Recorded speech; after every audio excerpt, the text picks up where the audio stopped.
Ako si Ruben, tubong masbate. Nais ko lamang ibahagi ang aking kwento tungkol sa aking karanasan noong ako'y binata pa lamang. Taong 2008, nasa edad 20 anyos pa lamang ako noon nang maranasan ko ang ganoong pangyayari. Madalas akong pagsabihan ng aking lola na wag akong tutungo sa may ilog. Baka daw ikakapahama ko. Saan ka galing? Nagtungo ka ba roon sa ilog? Tanong ng aking lola. Oo lola, galing nga ako doon. Sagot ko. Apo, hindi ba't kabilin-bilinan ko sa iyo na huwag kang paparoon sa tabing ilog? Bakit bang tigas ng ulo mo? Hindi ka ba talaga marunong makinig? Suway ng aking lola Minda. Pasensya na po lola. Ang ganda ho kasi ng tanawin sa lugar na iyon. Nakaka-relax. Kamot ulo kong sambit kay lola. Sinisilaw ka lang ng ilog, apo. Hindi mo alam kung anong meron doon. Kapag hindi ka nakinig ay matutulad ka rin sa lolo mo at sa mga taong nawawala rito sa atin. Wika ni lola.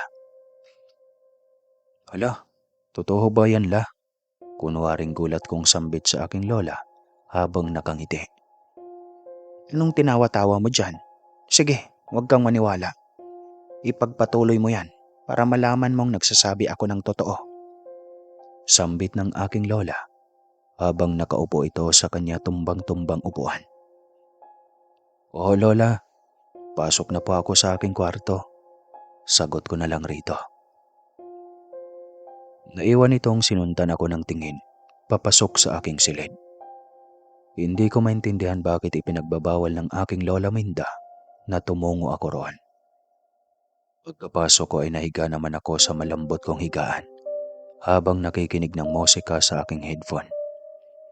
Napapasayaw pa ang aking ulo habang nakatingin sa mga magazine na mga model. Hanggang sa hindi ko namalayang nakatulog na pala ako. Pagmulat ko ng aking mga mata ay nasa tabing ilog ako. Binaling ko ang aking ulo sa gawin ng ilog at may natanaw kong isang napakaganda at malapor sila ng babayang naliligo. Para siyang isang prinsesa. Mahaba ang mga tenga. May mga suot itong kumikinang na alahas hanggang ulo. Napakasaya niya habang nagtatampisaw sa ilog. Hindi ako makaimbik at naistatwa ako sa aking kinatatayuan. Nang tumingin siya sa akin, parang nalaglag ang pangako sa ganda ng mukha nito na tila perpekto. Nabalik ako sa wisyo ng tila pinapalapit niya ako sa gawin niya.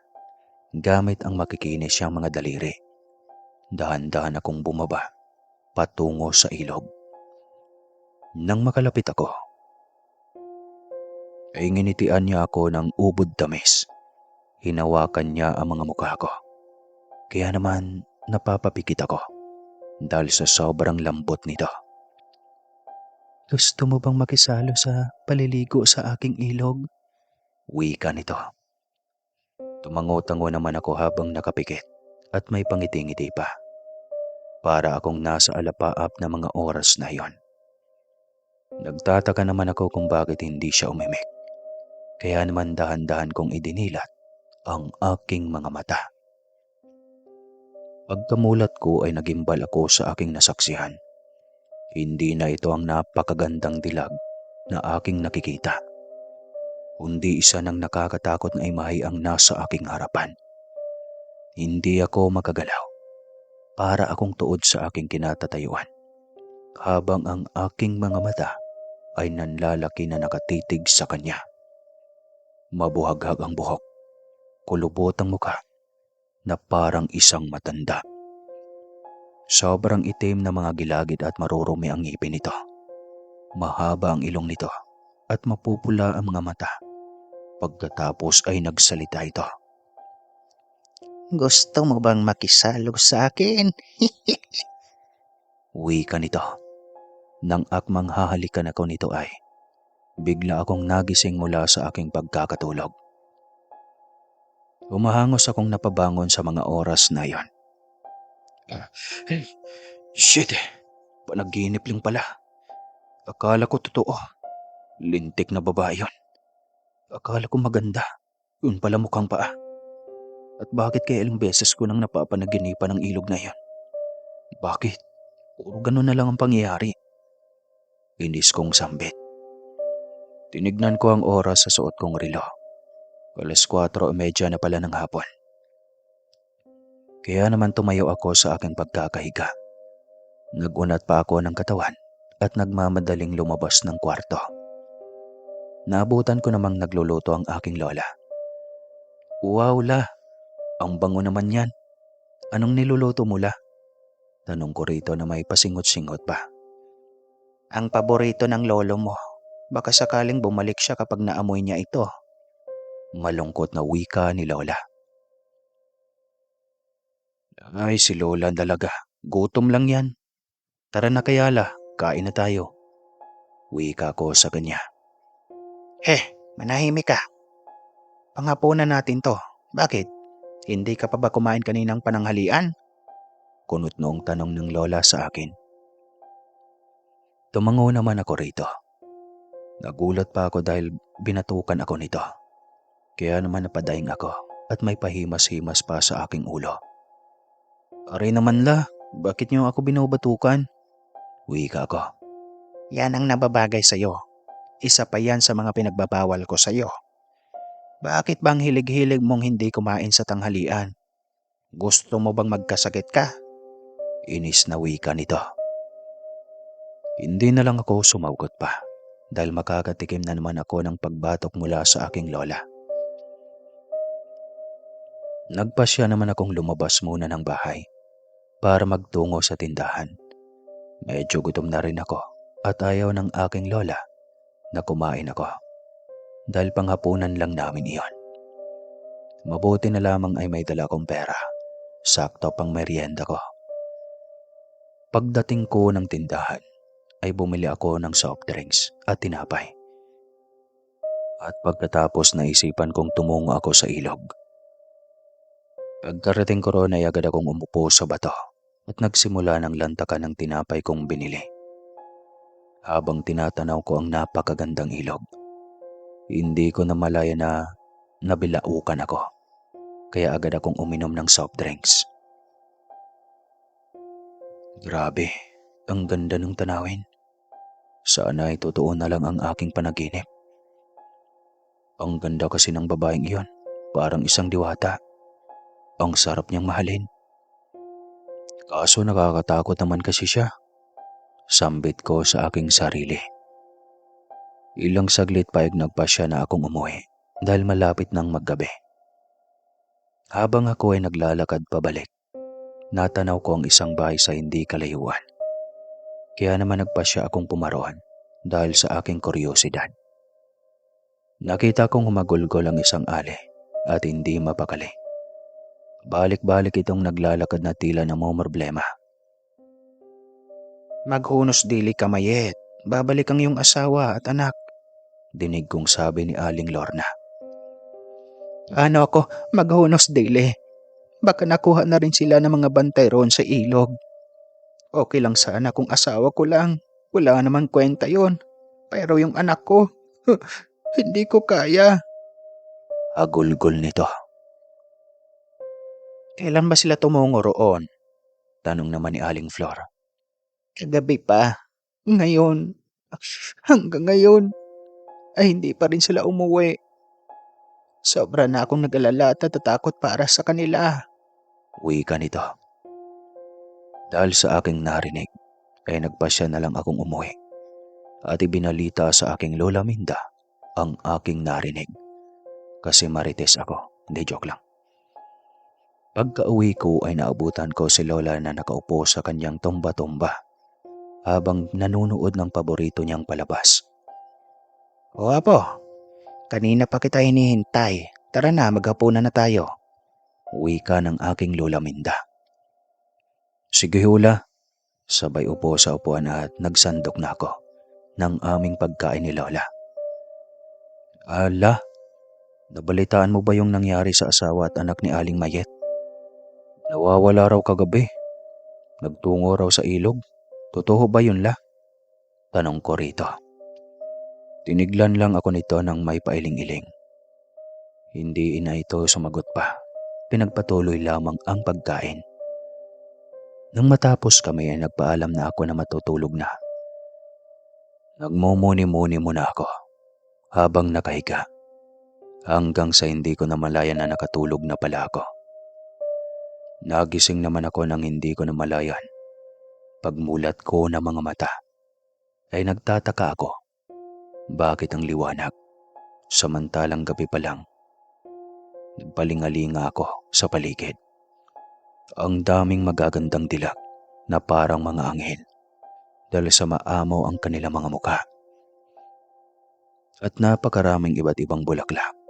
Tila napakabango pa. Nakita ko rin ang isang napakagandang babae na nakaupo sa isang magandang upuan. Pinagsisilbihan ng ibang mga kababaihan. Mga iba't ibang prutas ang inihandog sa mahabang mesa. Nakaramdam ako ng gutom sa mga oras na yon habang nakatingin sa mga nakahapag na pagkain doon. Nagulat naman ako nang magsalita ang isa. Ikaw ba ay nagugutom na? Halika, ika'y pumarito sa aking tabi at sumalo sa aking pagkain. Wika ng babaeng nakaupo sa magandang upuan. Kaya naman hindi na ako nagdalawang isip na tumayo at tumungo roon. Umupo ako at nagsimula ng lantakan ang mga pagkain na naroon.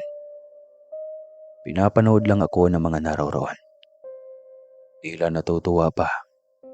Busog na busog ako sa mga oras na yon. Ruben, alam mo bang matagal na kitang hinihintay? Kailangan ko ang iyong tulong. Wika nito. Napakunot na ako at napapaisip kung bakit hinihintay nila ako.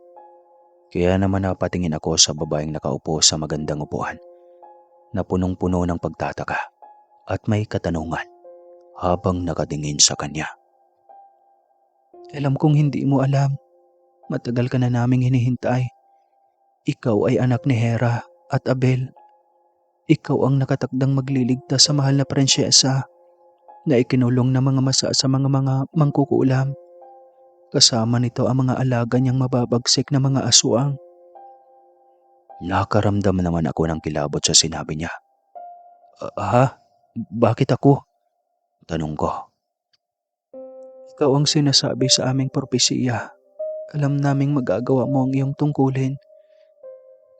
Kapag magawa mo na, ang gantimpala ay gaganda ang buhay ninyo ng iyong lola at ipapakasal namin kayo ng prinsesa. Sambit nito. Kung ganun ay payag ako. Walang alinlangan kong sagot. Ngumiti lang siya at may inabot na isang napakalaking espada at isang kwintas. Ang pendan nito ay bilog at sa loob ay may mga hindi maipaliwanag na bagay ang naroroon. Sige na, bumalik ka na sa iyong mundo. Ngiting wika nito. Nagsasalita pa sana ako nang biglang itulak ako nito sa isang portal. Nagsisigaw na naman ako sa takot. Bigla naman akong nagising mula sa pagkatulog. Pinakiramdaman ko ang buong katawan ko kung may masakit ba. Napagtanto kong wala, kaya naman napasambit ako sa sariling. Ay, akala ko totoo na. Panaginip lang pala. Pero bakit ganun? Parang totoo. Sambit ko. Tatayo na sana ako nang biglang bumagsak mula sa aking kandungan ang isang sandata. Kaya naman nanlaki ang aking mga mata at pagkatapos ay pinulot ko. Teka, ito yung espadang binigay sa akin ng babaeng nakausap ko. Teka, totoo ba talaga ito? Wika ko at pagkatapos ay kinapa ko rin ang aking leeg kung may suot ba akong kwintas. Labis naman akong nagulat nang mayroon nga akong kwintas na suot at tugma iyon sa mga panaginip ko. Agad akong napatakbo sa labas at tarantang gumawi sa kinaroroonan ng aking Lola Minda. Sa hindi inaasahan, nadulas ako at natumba sa harapan ng aking lola. O apo, anong nangyayari sa'yo? Kunot noong tanong nito. Pagtayo ko ay pinaliwanag ko kay lola ang lahat ng nangyari sa aking panaginip. Hanggang sa isang espadang ipinagkaloob sa akin. Sa tingin ko naman ay naniniwala ito. Kung ganun ay totoo nga na ikaw ang sinasabi sa kanilang propesiya. Ngayon ay kailangan mo nang maghanda. Nasisiguro kung mapanganib ang iyong susuungin. Kailangan mo nang mag-ensayo upang makalaban ka sa mga mangkukulam at mga aswang. Hindi ko maintindihan kung ano ang sinasambit ng aking lola nun. Dahil panaginip lang naman ang lahat ng iyon. Pero bakit ganito ang kanya mga tinuran sa akin? Hindi na lamang ako muling nagsalita. Lumabas na lamang ako ng aming tahanan. Muli akong nagtungo sa tabing ilog at pagkatapos ay nagsalita roon. Kung totoo man kayo, magpakita kayo sa akin. Gusto ko maliwanagan sa lahat ng mga napapanaginipan ko at sa sinasabi ng aking lola. Lakas loob kong sabi. Bigla namang humangin ng malakas. Tila nanlalamig ako sa aking kinatatayuan. Napabalik naman ako sa wisyo nang may nagsalita sa aking likuran. Nang lingunin ko ito, ay laking gulat ko na yung babaeng napapanaginipan kong nakaupo sa magandang upuan ay siyang nasa harapan ko ngayon. Totoo ang lahat ng iyong panaginip. Naglalakbay ang iyong diwa patungo sa aming kaharian. Ngiting sambit nito sa akin. Nanlaki naman ang aking mga mata sa mga tinura ng babae. Ano? Totoo ba ito? Hindi ba ito panaginip? Tanong ko at sinampal-sampal ko naman ang aking muka at napaaray ako. Nasabi ko na lang na totoo nga ang lahat ng ito. Sumama ka sa akin. Kailangan mo na mag-ensayo. Dahil hindi madali ang iyong susuunging panganib sa lugar na iyong pupuntahan. Uwi ka nito. Teka, bakit mo ko isasama? Kukunin mo din ba ako gaya ng mga taong nawawala ha? Sambit ko rito. Natawa naman ito sa mga sinasambit ko. Hindi kita kukunin. Ang mga kumukuha sa mga nagagawi dito sa ilog ay mga mangkukulam. Inaalay nila ang mga puso ng bawat nakukuha nila sa kanilang Panginoon. At ang mga katawan ng mga ito ay pinapakain sa mga alaga at alagad nilang mga aswang. Paliwanag nito. Kung ganon, nanganganib pala ang lahat ng tao rito sa amin. Ano na ang aking gagawin upang mapuksa ako ang kanilang kasamaan? Wika ko. Sumama ka sa akin. Dadalhin kita kay Apo, si Rafika, para turuan kanyang mag-ensayo. Wika nito. Hindi na nga ako nagdalawang isip na tumango. Gamit ang kanyang kapangyarihan, ay naglaho kami. At pagkatapos ay napunta kami sa isang napakalawak na hardin. Nakita namin ang isang matandang lalaki na parang isang monghe. Apo si Rafika, maaari ko ba kayong magagambala? Pumarito ako upang humingi ng isang pabor. Sambit ng babae.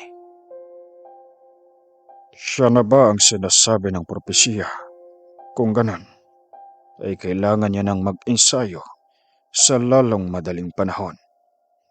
Nakikita kong dadanak na ang dugo dahil sa malapit nang gumising ang kanilang Panginoong Sakra. Wika ng monghe. Sa totoo lang mga kaibigan, natatawa ako sa kanyang itsura. Kalbong panot at para itong bata dahil sa kanyang liit pero may edad na. May mahaba din itong bigote na kulay puti na dahil sa katandaan. Kaya naman napasabi ako sa aking sarili. Buti pang baba may buhok samantalang ang ulo ay napanot. Sambit ko sa aking sarili. Napatingin naman sa akin ang babae at ganun din ang parang monghe. Dinig ko ang iyong sinasabi. Tila ako ay iyong minamaliit bata. Tandaan mo, walang sino man ang nagtatangkang bastusin ako, lalo na dito sa aking teritoryo. Sambit nito sa akin. Ay, patawad naman po si Rafika kung kayo nababastusan sa aking sinasambit. Ako'y nagsasabi lamang ng totoo. Huwag niyo po sanang mamasamain. Wika ko. Nagkatitigan naman ang monghe at ang babae. Hinila ito ng monghe palayo sa akin. Kaya naman dahan-dahan akong sumunod sa kanila. Sigurado ka ba na yan ang sinasabi ng propesya? Tila yata hindi marunong gumalang sa mga nakakatanda. Wika ni Afo si Rafika. Ako na ho ang humihingi ng paumanhin dahil sa kanyang mga tinuran sa inyong master. Wika ng babae. Huwag niya lamang akong inisin dahil sisiguraduhin kong pahihirapan ko siya sa mga pagsubok niya.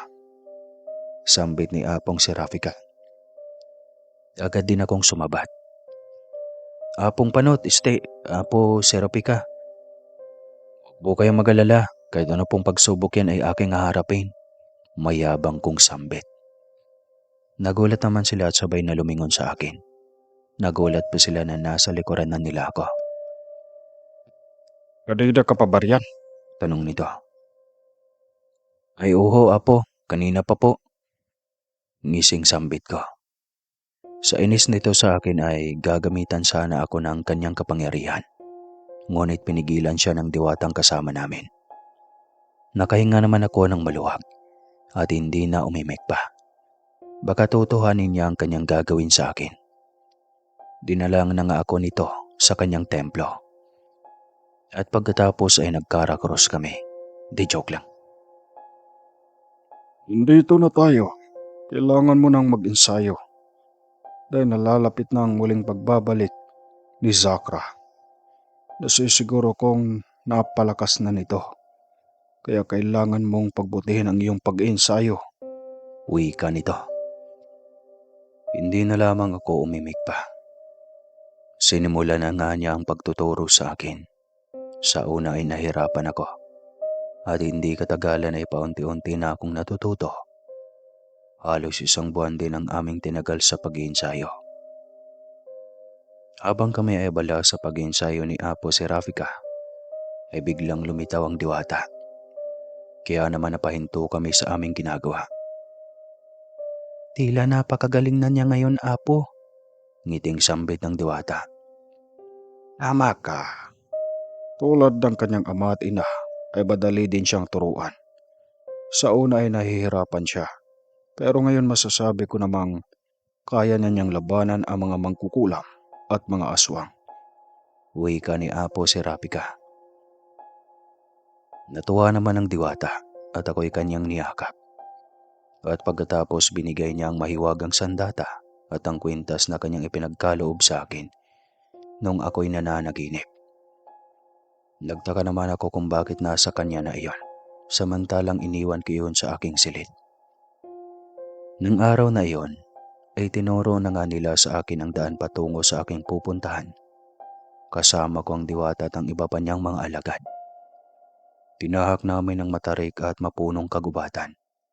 Sinabi ng diwata na hindi niya maaaring gamitin ang kanyang kapangyarihan dahil mararamdaman ito ng mga mababagsik na mangkukulam. Ibinilin rin ni Apong si Rafika na kailangan naming magdoble ingat dahil may mga makakalaban kaming halimaw pagtungtong sa gubat, lalo na sa pagsapit ng gabi. Habang kami ay nagpapatuloy sa paglalakad, biglang huminto ang diwata at pinakaramdaman ako sa paligid. Hinawakan namin ito ng aking mga kamay at pinigilang humakbang. Kaya naman nakaramdam ako ng kaba, lalo na nang may marinig kaming atungal ng isang nilalang na tila napakabagsik nito dahil sa lakas ng kanyang atungal. Marahil dinig sa buong gubat na ito. Nabigla ako nang bigla akong itinulak ng diwata, kaya naman tumilapon ako sa isang puno. At pagkatapos ay bumagsak ako sa lupa. Namilipit naman ako sa sakit. Pero nawala iyon at napalitan ng gimbal. Nang masilayan ko ang nakakatakot na nilalang. Para itong gagamba dahil may mga matutulis itong galamay. Mayroon din itong sungay at 7 mga mapupulang mata na nanlilisik na nakatitig sa amin. Napakalaki ng bunganga nito at malalaking ngipin na masasabi kong matutulis. At kapag nilapakan ito, ay sisiguraduhin kung pati ang mga buto at laman mo ay madudurog. Mabalahibo ito, kulay itim. Sinabi ng diwata kung anong klaseng nilalang ito habang kami ay nagtatago sa likod ng malaking puno. Yan ang alaga ng mangkukulam. Tinatawag nila iyong Gibloto dahil isang uring anyong demonyo ito dahil sa kanyang sungay. Napakaliksi ng nilalang niya yan. Kahit kami ay hindi namin kakayanin yan. Wika ng diwata.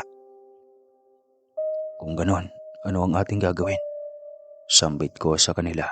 Tinitignan ko sila isa-isa. Nagkitangina naman sila at sinabi ng diwata.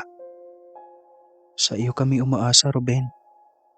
Ikaw lang ang makakatalo sa Giblotong halimaw na iyan. Wika ng diwata. Napalunok naman ako ng laway. Napaisip naman ako kung ano ang aking gagawin at papaano ko ito magagabi. Nagulat naman kami nang biglang bumagsak ang puno na aming tinataguan. Kaya naman mabilis kaming tumatakbo. Napahinto na lang kami nang biglang may isang Gibloto na humarang sa aming dinaraanan. Kaya naman hinawakan kong mabuti ang aking hawak na sandata upang maganda sa kanilang pag-atake. Ganon din ang aking mga kasama. Dahan-dahan tayong maglakad at kailangan niyang magdoble. Dahil sa anumang sandali ay atake ang halimaw na iyan. Wika ng diwata. Sinunod nga namin siya. Ang iba naming kasama ay nakapagtago na. Habang kami ng diwata ay nasa hulihan. Nagulat na lamang ako nang biglang umatake ang isang galamay ng Gibloto. Mabuti na lamang ay naiwasan ko ito. Ganon din ang diwata. Mabuti na lamang ay mabilis kong naramdaman na aatake ito sa amin. Ilang saglit pa ay umatake na namang muli ang dalawang Gibloto. Kaya naman napapamura ako nang wala sa lugar. Hirap naming sabayan ang liksi nito. Marami na rin akong natatamong galo sa tuwing aatake ito sa amin. Mabuti na lamang ay hindi nito napaghandaan ang ataking aking ginawa. Kaya naman, bigla na lamang itong nahati sa dalawa. Na ikinagulat ng aking mga kasama. Ginamitan ko sila ng liksi at bilis na atake para mapuksa ko ang dalawang Gibloto. Pinabati kita, Ruben, dahil sa iyong pinakitang tapang. Bago tayo magpatuloy sa paglalakbay ay kailangan niyo munang magpahinga at gamutin ang iyong mga sugat. At ikaw, Ruben, lumapit ka sa akin. Ikaw ay aking gagamutin. Wika nito. Agad naman akong lumapit sa gawin nito. Ginamit niya ang kanyang kapangyarihan upang pagalingin ang aking natamong sugat. Hanggang sa unti-unti na namang nagsihilom ang aking mga natamo. Nagpasalamat naman ako sa diwata. Nagpahinga muna kami sa isang malaking puno. Ilang saglit pa ay muli kaming naglakbay. Wala kaming dalang ilaw. Ang tanging liwanag lang ng buwan ang siyang liwanag namin para makita ang aming dinaraanan. Nasa gitna na kami ng gubat at muli na naman kaming nakaramdam ng panganib. Kaya naman nagdobli ingat kami. Dahan-dahan kaming naglalakad at hindi gumagawa ng kahit na anong ingay. Pinakaramdaman namin ang aming paligid. Hanggang sa makalagpas kami sa isang tulay. Narinig naman naming biglang umangil ng malakas. Talagang ubod ng lakas na nagpapanginig ng aking mga tuhod. Kahit pala ay nag-ensayo ako, makakaramdam pa rin pala ako ng ganitong takot. Nagtago kami sa damuhan upang hindi kami makita. Kitang-kita namin ang nakakatakot na nilalang. Mabalasik ang itsura nito. Mahaba ang buhok. Malaki ang pangil. Para itong isang Dracula dahil sa itsura nito. Huminto ito sa tapat na ang aming pinagtataguan at tila inaamoy ang aming dinaraanan. Kaya naman bigla itong umangil. at sa madilim na parte ay nagsilabasan ang napakaraming halimaw na iyon. Kaya naman hindi kami gumawa ng kahit anong ingay. Nanalangin naman ako na sana ay bigyan pa kami ng kaunting lakas upang mapuksa namin ang mga halimaw na ito. Ilang saglit pa ay kitang-kita na namin na lumalapit na ito sa aming pinagtataguan. Nang biglang tumalon ito patungo sa amin, inahanda ko na ang aking sandata at walang kaano-ano ay pinugutan ko ito ng ulo. Naalarma naman ang ibang mga halimaw. Nang magkita kami mula sa damuhan, nagsipag-angilan ang mga ito habang naghahanda sa pagsugod sa amin. Yan ang mga sinaunang Dracula. Hindi ko akalaing may nabubuhay pala rito. Sa mundo, alam ko wala na ang mga ito dahil ginapi na sila ng mga tao. Wika ng isang diwata. Hindi na lamang ako kumibo pa. Nakaramdam naman ako ng takot. Ngunit kalaunay nawala rin nang sumugod na ito sa aming kinaroroonan. Mabuti na lamang ay nailagan kaagad namin ang bawat pagsugod ng mga ito. Matinding sagupaan ang nangyari sa aming laban dahil sa dami ng mga sinaunang Dracula.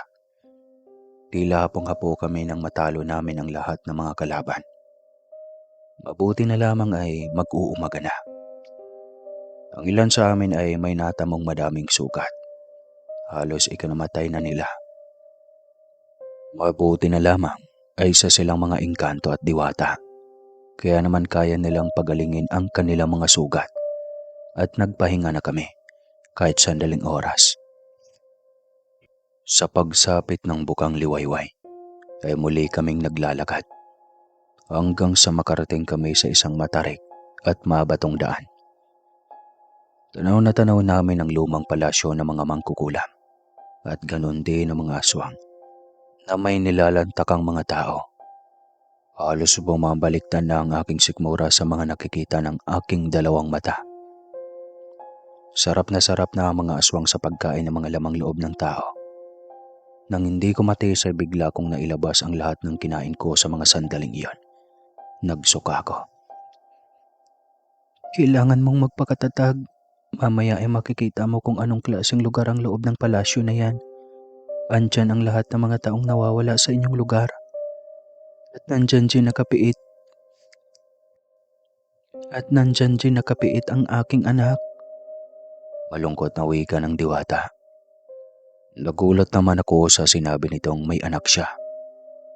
Wow, may anak ka na pala. Bakit hindi halata? Wika ko rito. Malungkot naman itong tumingin sa akin. Marahil hindi mo pa ako makilala. Ako si Halia, ang reyna ng mga engkanto. At ang aking anak ay ang prinsesa na iyong papakasalan.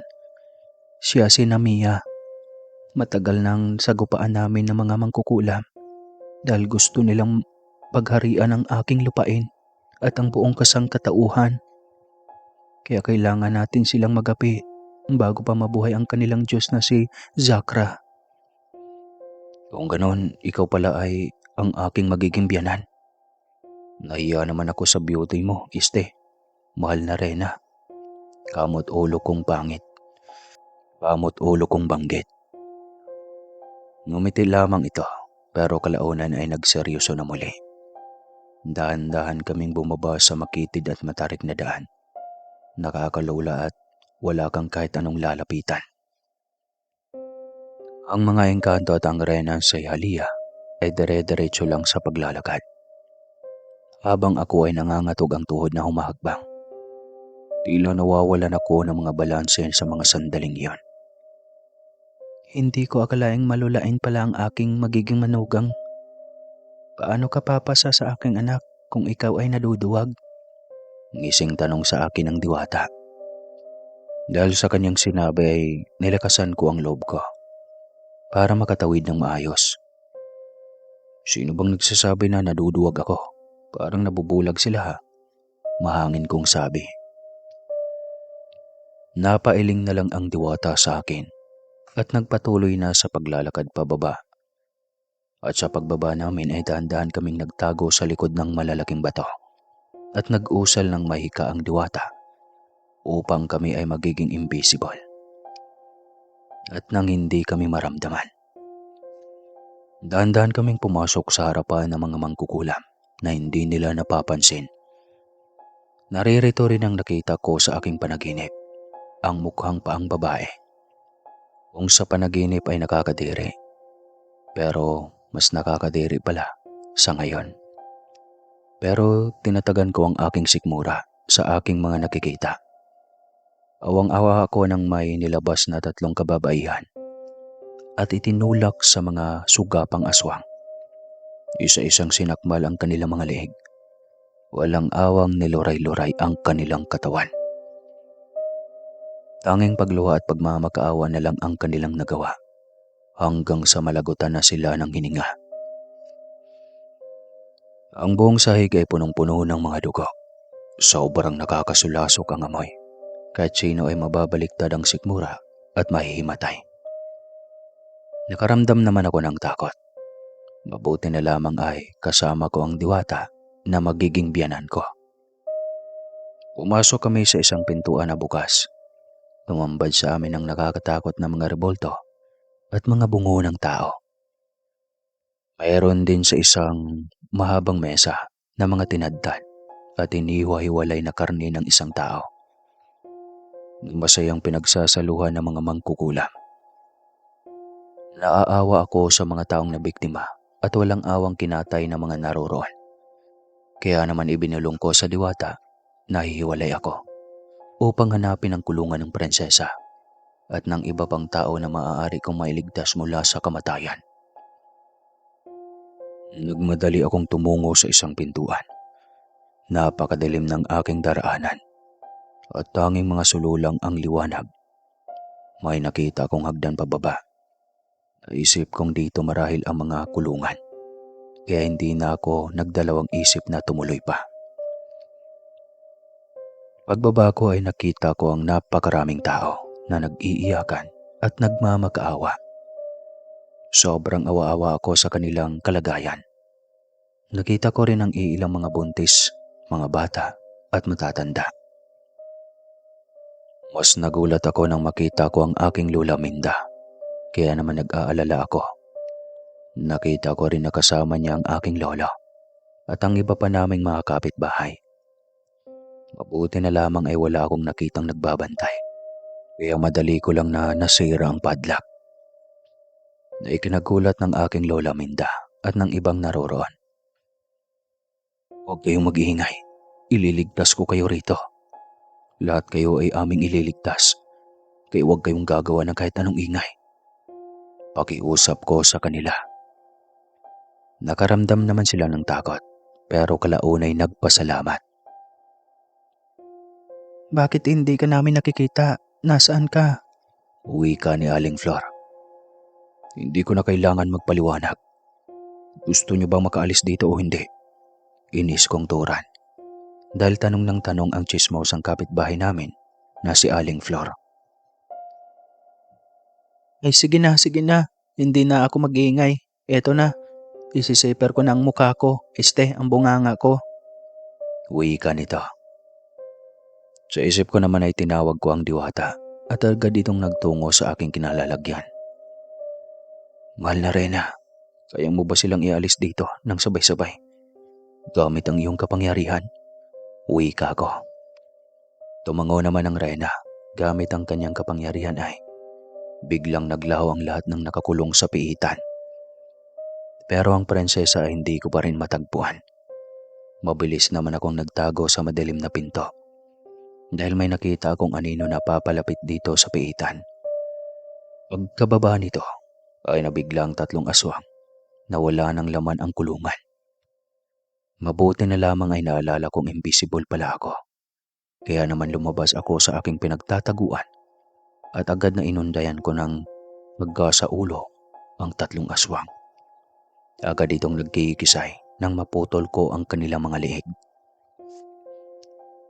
Hinila ko sila papasok sa aking pinagtataguan at pagkatapos ay kumuha ako ng sulo at inihagis ko sa kanila.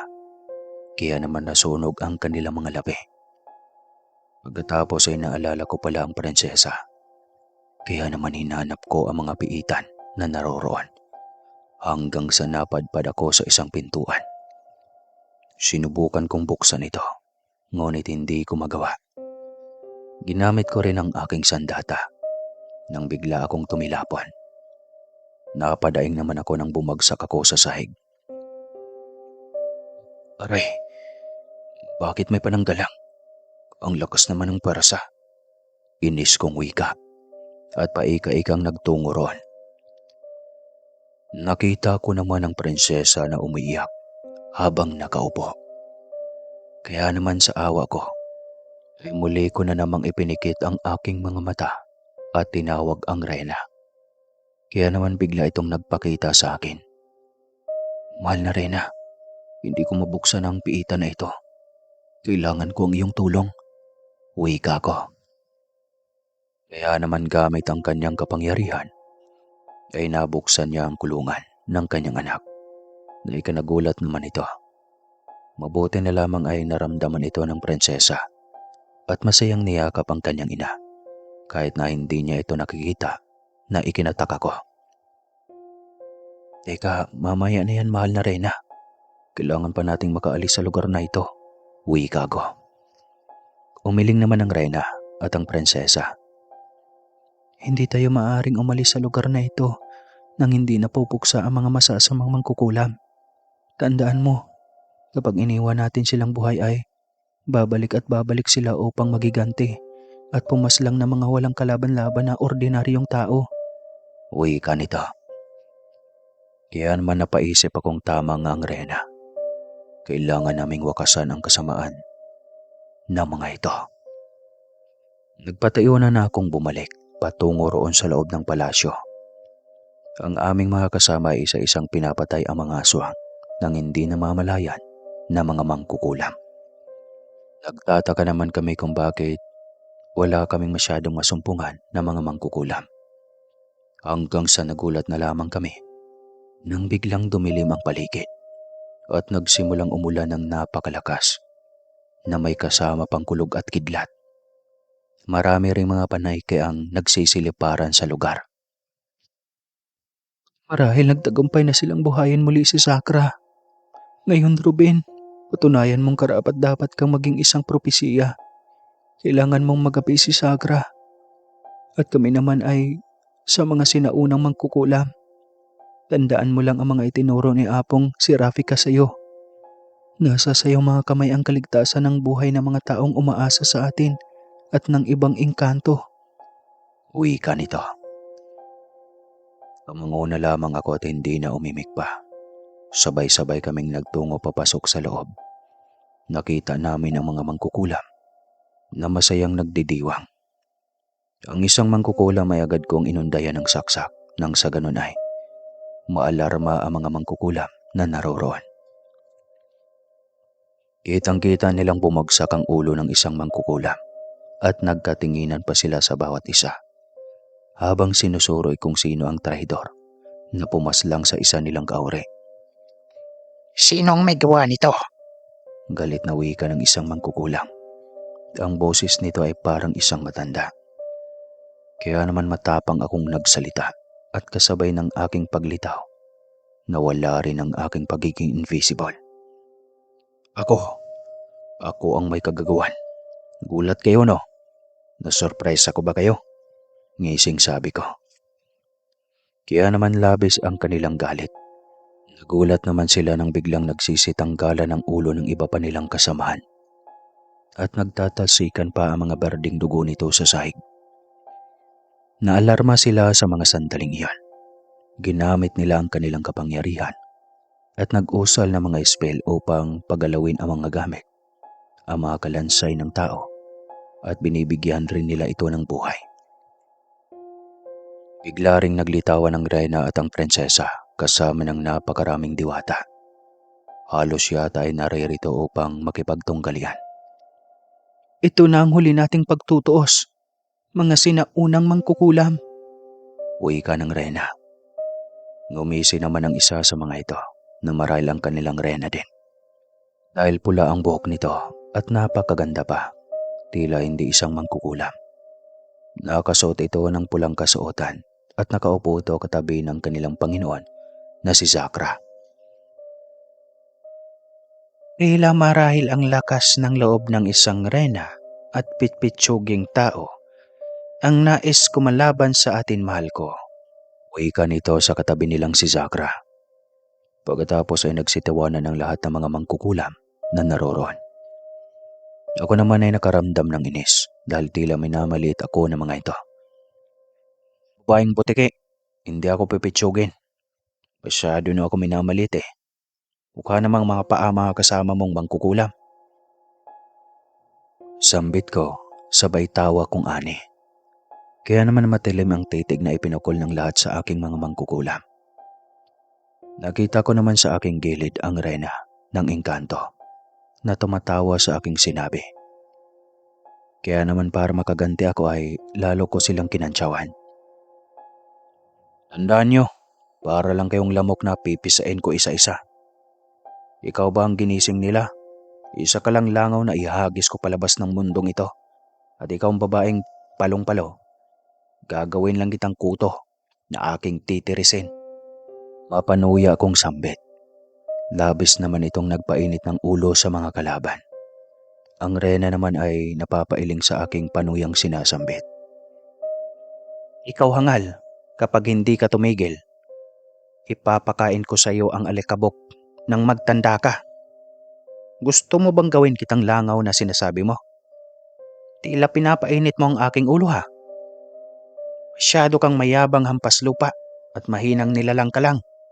Sambit ng mangkukulam. Huwag ka na magsalita pa. Baka hindi mo magustuhan ang sasabihin kong babaeng palong-palo na mukhang butiki. Mabuti pa ay simulan na natin ang labanan nang matapos na ito. Wika ko. Kaya naman tumayo ito at pinasugod ang kanyang mga kasamahan na mangkukulam.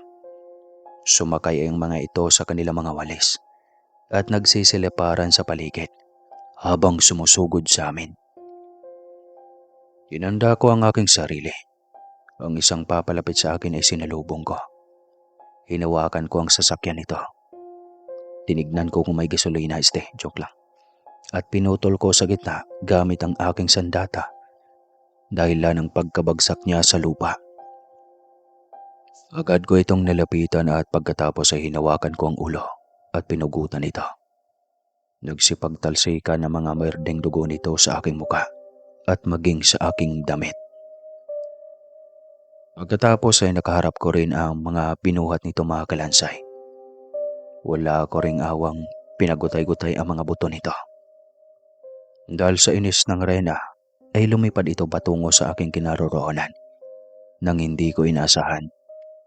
Tumilapon ako sa pader. Halos hindi ako makahinga nang bumagsak ako.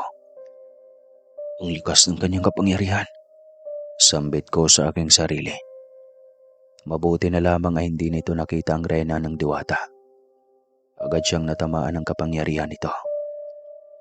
Kaya naman tumilapon rin ito sa pader.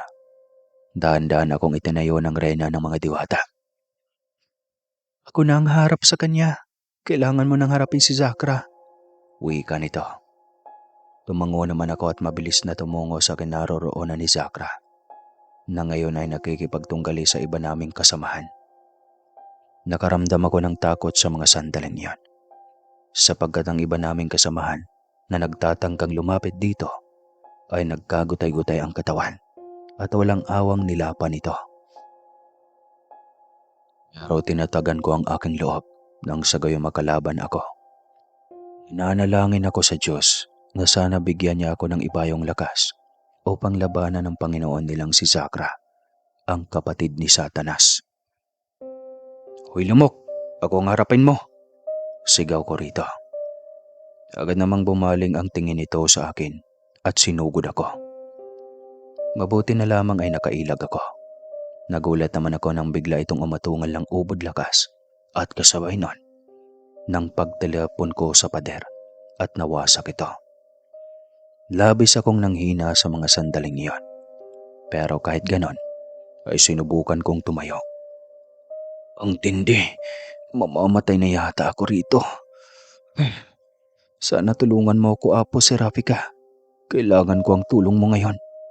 Sambit ko sa aking sarili. Nagulat naman ako nang biglang lumiwanag ang suot kong kwintas. At naging balote ito. Naramdaman ko ring parang sumanib sa loob ko si Apong Serafika. Ngayon ay isa na tayo, Robin. Tatagan mo ang loob mo. Dahil nasa iyo nakasalalay ang lahat ng buhay ng mga kapwa mo. Wika nito sa aking isipan. Nagpasalamat naman ako at pagkatapos ay idinilat ko ang aking mga mata na ngayon ay kulay pula na tila ibang enerhiya ang aking naramdaman. Nakita ko naman daw susugod na sa aking kinaroroonan. Nang bigla ko itong naiwasan nang hindi ko inasahan. Nagulat rin ito dahil sa angkin kong bilis. Ano lamok, kaya mo pa ba? Kung kanina ay kayang-kaya mo akong patumbahin, ngayon ay hindi na. Na magsama pa kayo ng kapatid mong si Satanas. Hindi niyo ako matatalo. Sambit ko rito. Tapang ng apog mo. Huwag kang pagkakasiguro na kaya mo kaming talunin. Tandaan mo, isa din akong Diyos. Kaya walang sino man ang makakatalo sa akin. Wika nito. Napangisi naman ako sa kanyang sinambit. Talaga bang walang kahit sino? Bakit ako naririto sa iyong harapan? Baka hindi mo matanggap na isang kagaya ko lang ang makakapuksa sa tulad mo.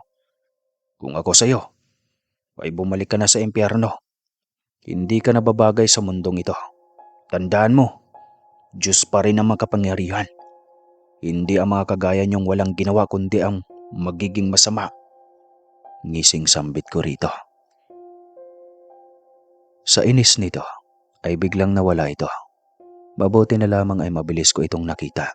Kaya naman naiwasan ko ang kanyang tira. Oh, ano yan? Yan lang ba ang kaya mo, lamok? Pang-iinsulto kong wika. Ilang sugod pa ang kanyang ginawa. Ngunit kahit isa hindi niya ako matamaan. Lalo itong umatungal sa galit. Nang makita nitong naputol ang ulo ng mangkukulam na mukhang paa. At akmang susugod na sa arena nang mabilis ko itong pinatamaan na ikinainda nito. Nagulat ako nang bigla naman itong naglaho. Kaya naman hinanda ko ang aking sarili at pinakaramdaman ang kanyang pagsugod. Pero nagkamali ako dahil nakita ko itong hawak-hawak niyang prinsesa at Lola Minda ko. Ngayon ay magmatigas ka. Sino ang pipiliin mo? Halakhak nito. Nagulat naman ako at maging ang rena dahil hawak nito ang aking lola. Patawad. Nung maglalaho na ang reyna ay sumama ako. At pagkatapos nagtago ako para hindi niya ako makita. Na sumama pa rin ako. Gusto ko lang naman na makita kang ligtas, Apo. Patawad. Wika ng aking lola. Bakit po kayo sumunod la? Kayo pala ang matigas ang ulo eh. Sambit ko rito. Kaya naman humalakak si Sakra. Tama ng pagdadrapa ninyo. Ngayon ay mamili ka na. Kung sino ang ililigtas mo, ang prinsesa o ang iyong pinakamamahal na lola. Ha ha ha ha ha. Halakhak nito. Kaya naman napaisip ako kung sino sa kanila ang aking pipiliin. Nakita ko naman ang rena na lumuluha at nagmamakaawang piliin ko ang kanyang pinakamamahal na anak. Ngunit paano naman ang aking lola na siyang nagtaguyod at nag-alaga sa akin mula nang mawala ang aking mga magulang. Wag mo na akong piliin. Hayaan mo na ako. Matanda na rin naman ako. Gusto kong sumaya ka, Apo. Mahal na mahal kita. Hagulgol ni Lola Minda. Umiling-iling naman ako dahil hindi ko matatanggap na mawawalan ako na mahal sa buhay. Kaya naman nag-isip ako ng magandang gagawin para pareho silang makaligtas sa kamay ni Sakra. Nang makaisip ako, ay tumingin ako sa gawin niya at pagkatapos ay ngumisi. Ano na ang iyong pagpapasya? Mahinang nilalang. Nauubusan ako ng pasyensya. Sambit nito. Pwede ba saglit lang? Ang hirap ng pinapili mo sa akin, Zakra. Ganito na lang. Ako na lang ang kukunin mo. Pakawalan mo sila. Sige na. Suko na ako. Kung gusto mo ay pagharian mo na ang buong mundo at gawin mo kaming alagad. Sambit ko rito. Napaisip naman ito. Kung ganon, ay lumuhod kayo sa aking lahat. At sabihin ninyo na ako ang inyong kinikilalang Panginoon. Wika nito. Tinignan ko naman ang Rena at ang mga kasama namin na gawin ang ipinagutos. Agad naman silang sumunod sa sinabi ni Zakra. Kaya naman pinakawalan nito ang prinsesa at ang aking Lula Minda. Nang mabitawan ni Zakra ang prinsesa at ang aking lola, ay hindi na ako nagdalawang isip na sugurin ito. Pinatamaan ko ito sa bandang dibdib na ikinatumba nito. Tila isa kang uto-uto. Diyos ka pa naman. Sayang lang at nauto ka ng isang ordinaryong katulad ko. Sambit ko rito. Magbabayad ka. Isa kang traidor. Ngayon, matitikman niyo ang aking ganti. Wika nito. Nagpalabas ito ng isang napakalanging usok. Nagsilabasa naman ang mababagsik na mga ibon. Nagsisilip pa na ang mga ito. At ang mga kaluluwang nakakulong sa impyerno ay kanyang tinawag upang sumanib sa kanyang katawan. Habang kami ay nakikipaglaban sa mga mababangis at gutom na mga ibon, ay nag-iba ito ng anyo. Naging isang mas nakakatakot na nilalang. Naging 3 ang ulo nito. Ang isa ay parang sa ibon at ang isa ay parang sa kalabay ang itsura. Ngunit mababagsik ito na marahin ang tunay niyang katauhan. Kaya naman napapikit ako at nananalig muli sa Diyos na tulungan niya kaming magapi ang diablong si Zakra upang ibalik ito sa impyerno. Tila dininig ng Diyos ang aking hiling dahil lumiwanag ang labas ng kalangitan at maraming mga anghel ang bumaba sa lupa upang makipagtunggali sa mababagsik na ibon. Ako naman ay hinarap na si Zakra. Kahit na anong pang magiging itsura mo at kahit ganun ka pa kalakas, ay mapupuksa ka namin sa ngalan ng Diyos. Hindi ka nararapat sa mundong ito. Kailangan mo nang bumalik sa impyerno, Zakra.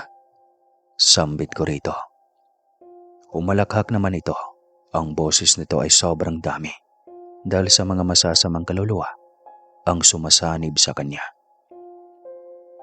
Subukan mo ang iyong galing bata. Walang tawat Diyos ang makakatalo sa akin. Sambit pa nito. Habang nakikipagtunggali ang mga anghel, ako, ang prinsesa, ang reyna, at maging ang mga kasamahan namin ay hinarap si Zakra. Nang sumugod kami at tumalapon kami ng walang kahirap-hirap, matinding tunggalian ang aming hinarap. Laban sa Panginoon na si Zakra. Kahit na kami ay naglalagasan at sugatan, ay hindi kami nawala ng pag-asa. Nagulat naman ako nang mahawakan ako nito. Bigla akong sinakmal at inaangat sa ere na halos malagutan na ako ng hininga dahil sa higpit ng pagkakasakal nito. Kaya naman nagtulong-tulong ang mga anghel at ang reyna. Naipagkaloob ang kapangyarihan nila sa akin upang makawala ako mula sa kamay ni Zakra. Nakaramdam ako ng kakaibang kapangyarihan. Tila damang-dama ko na sumanib din sa akin ang Panginoon. Gamit ang aking sandata ay inundayan ko ito ng saksak sa dibdib na ikinaatungal nito. Nang akmang susugod siya, ay mabilis ko siyang hinagi sa ere na ikinatalsik nito. Unti-unti na rin gumuguho ang lupang palasyo.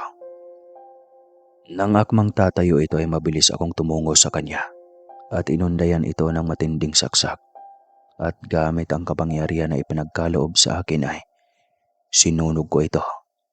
Ang kanina mga sumanib na masasama sa kanya ay naglaho, hanggang sa unti-unti na itong sumabog at naging abo. Nagdiwang naman ang mga anghel at ang aking mga kasama dahil napagtagumpayan na namin ang isang napakatinding laban. Nagpasalamat kami sa Panginoon at sa mga anghel na bumaba upang kami ay tulungan. Ginamit ng Reyna at ni Apong Serapika ang kanyang kapangyarihan upang isarado ang portal ng impyerno upang hindi na makalabas pa kailanman. Gumuho na rin at naglaho na parang bula ang palasyo. Muli na kaming bumalik sa kaharian ng Reyna kasama ang prinsesa at ang iba pa naming kasamang engkantado at engkantada. Nakita namin ang mga taong na nailigtas. Nakita ko rin ang aking lolo at agad ko itong niyakap ng mahigpit. Apo, mabuti at nakabalik ka. Masayang ani nito. Siyempre, gusto kong makasama kayo ni Lola. Sambit ko rito. Apo, proud ako sa tapang mo. Hindi ko akalain na makakalaya pa ako sa mga mangkukulam. Sa ilang taon kong tinagal roon, akala ko na ay hindi ko na kayo muli pang makikita at makakasama. Maluhalo ang sambit nito. Wala yun, Lo. Dapat ho tayong magpasalamat sa Reyna ng engkanto.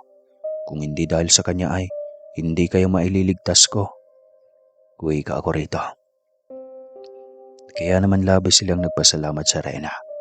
Dahil kung hindi dahil sa kanya, ay magpahanggang ngayon ay nakakulong pa rin sila at naghihintay na lang ng kanilang oras ng kamatayan. Hindi rin nila nakalimutang magpasalamat sa akin, maging ang mga kapitbahay naming dinukot ng mga mangkukulam. Ganon din sila Aling Flor. Maraming salamat sa iyo, Ruben. Dahil sa iyo ay makakabalik na kami sa aming tirahan ng walang pangamba. Oo nga, Ruben. Kung hindi dahil sa iyo ay ginawa na kaming pagkain ng mga halimaw na yun. Sana ay bigyan ka ng gantimpala ng Diyos dahil sa iyong kabutihan. Maraming salamat rin sa inyo at sa mahal na Reyna. Sagot ko. Niyakap naman nila ako bago sila nagpaalam na babalik na sa lupa gamit ang kapangyarihan ng Reyna. Nakabalik na sila ng maayos at wala nang pangamba. Ngayon, Ruben, ibibigay ko ng gantimpala na aking ipinangako.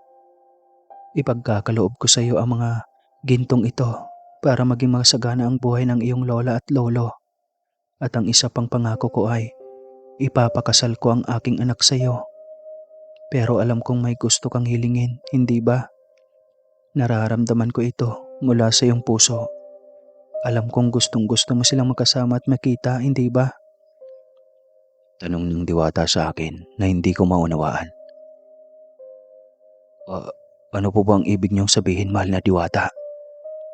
Sambit ko rito. Ngumiti lamang ito at tumingin sa gawi ng kanyang palasyo. Mula sa loob ng palasyo ay may dalawang lumabas na tao mula roon. Bumilis ang tibok ng puso ko dahil ang dalawang tao na aking nakikita ay matagal ko nang hinihintay na makasama. Walang iba, kundi ang aking pinakamamahal na mga magulang. Nang lumapit ito sa gawin namin, ay mabilis akong tumakbo papalapit dito at napayakap. Inay, itay, salamat bumalik kayo sa akin. Ang akala ko ay hindi ko na muli pa kayong makikita. Hagulgol kong turon habang umiiyak. Patawad, mahal naming anak. Kung hindi kami nakabalik, agad ginawa namin ito para matupad ang propesiya.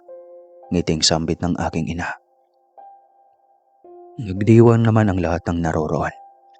Tinanggap ko naman ang alok nito at pagkatapos ay bumalik na kami sa aming tahanan. Ngayon ay nakita ko ang aking lolo at lola na masaya nang nagsasama at maging ang aking mga magulang. Ilang buwan rin bago kami nagpakasal na Prinsesa Halia. Iniling ko sa mahal na Rena na mamumuhay kami sa lupa bilang isang ordinaryo, kasama ang aking lolo at lola at mga magulang.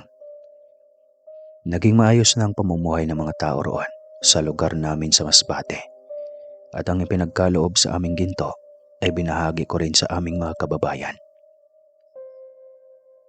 Madalas rin naming binabalikan ang isinarado naming portal nang sa gayoy masiguro namin na wala nang makakalabas pa galing sa impyerno. Nagsimula na nga kaming mamuhay ng ordinaryo. Ngayon ay pinagkalooban na kami ng mga 5 anak na masasabi kong isang napakalaking biyaya. Ang ilog na dating kinakatakutan, ngayon ay dinarayo na ng mga tao at ginawa pang pasyalan. Paminsan-minsan din ay dumadalaw kami sa kaharian nila Halia. Hindi na niya tinanggap ang inaalok ng Rena na siya na ang hahalili sa pwesto nito.